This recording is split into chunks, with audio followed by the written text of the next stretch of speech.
張國榮係喺夜晚嘅6點41分喺中環一間酒店高處墮下，送院之後歌星張國榮夜晚喺中環一間酒店墮樓身亡，終年46歲。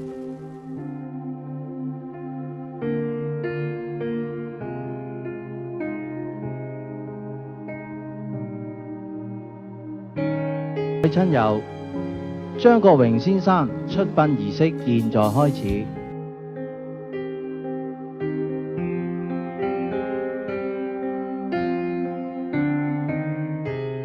我好唔捨得咯，即係仲未接受到呢個。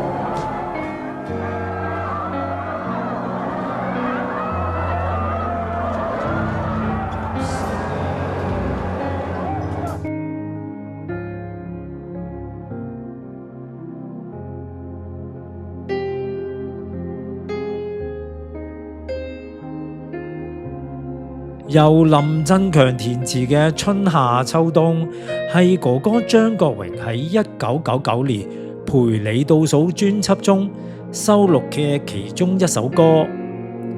呢首歌表面上係一首描寫戀人相伴、四季更日嘅情歌，但網上其中一個傳聞就話，填詞人喺呢個倒數專輯入面暗藏對哥哥生命終結嘅一個預言。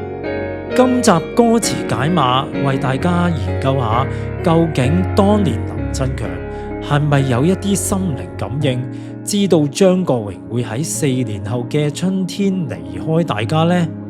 我亦嘗試代入林振強嘅世界觀，拆解呢首歌背後嘅意思。Thank you， 春夏秋冬送俾你哋。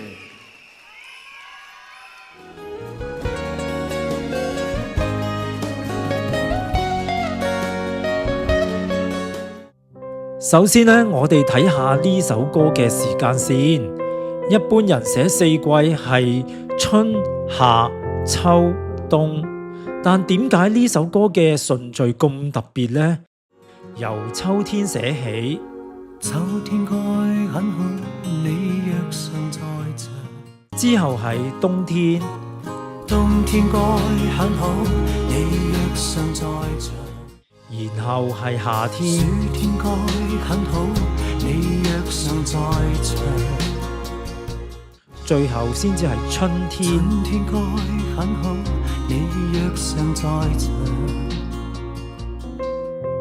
而張國榮嘅生日喺9月12日，呢個正好係秋天嘅季節。而哥哥喺2003年4月1日，呢個鬱悶嘅春天離開我哋，所以大家好自然就會諗到呢首歌。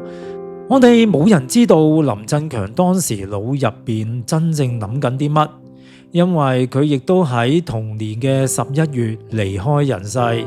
有冇真係暗藏玄機？又或許呢個只係一個偶然巧合，又或者係純文學嘅創作，以倒敘式嘅表達。但我更認為由秋寫到春，反而係帶出循環嘅希望。試諗下，如果由春天寫到冬天，結尾就會係死亡，係終結，係冰冷。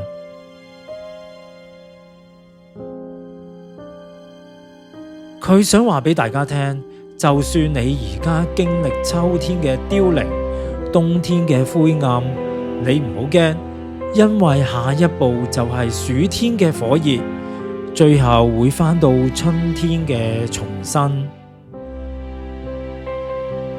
人同途偶遇在這星球上，熱浪飄飄人生，我多麼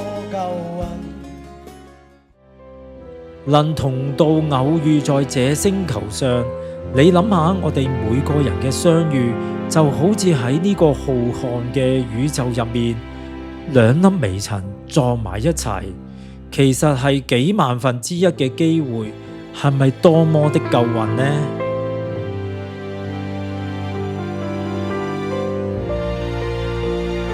好多人糾結喺失去，但歌詞話俾我哋聽，要感恩呢一刻擁有。雖然人生係飄渺嘅，好似隨時會離散，但正因為飄渺，嗰一刻嘅燃亮先至會顯得特別珍貴。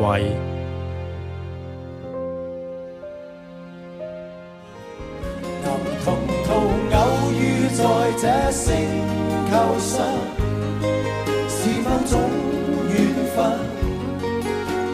我多麼慶幸。歌曲去到後半部分又再重複一次，不過今次將舊運變成慶幸。林振強係寫一個對生命認知嘅轉變。當你將偶遇升華到冥冥中自有主宰嘅緣分，你就會明白大家喺埋一齊唔單止夠運，而係難得嘅千世修來。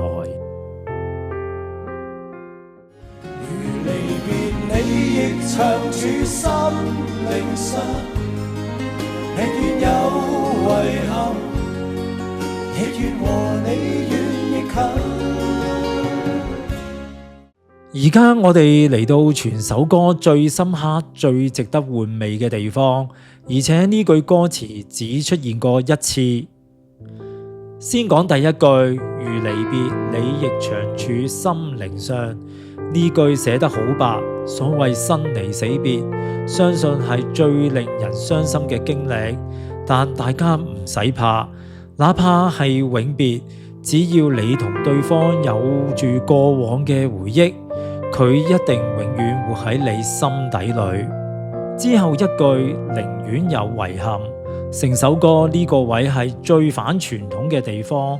正常人都會追求圓滿，我哋成日話俾自己聽，人生千祈唔好有遺憾，但有冇諗過現實世界點會有完美呢？除非你根本冇認識或者愛過對方，否則一段關係或多或少總有遺憾，可能係夫妻鶼鰈情深，最終未能白頭到老，又或者從深愛對方突然變成陌路人。你寧願有過呢啲嘅經歷，亦話白紙般走過人生呢？亦願和你遠亦近，其實係回應翻之前兩句嘅總結。你走咗，你就係遠。如果接受遺憾，你走咗，但你影響我嘅價值觀，你教我聽嘅歌，我哋一齊睇過嘅風景，所有共同回憶已經變咗心靈嘅一部分。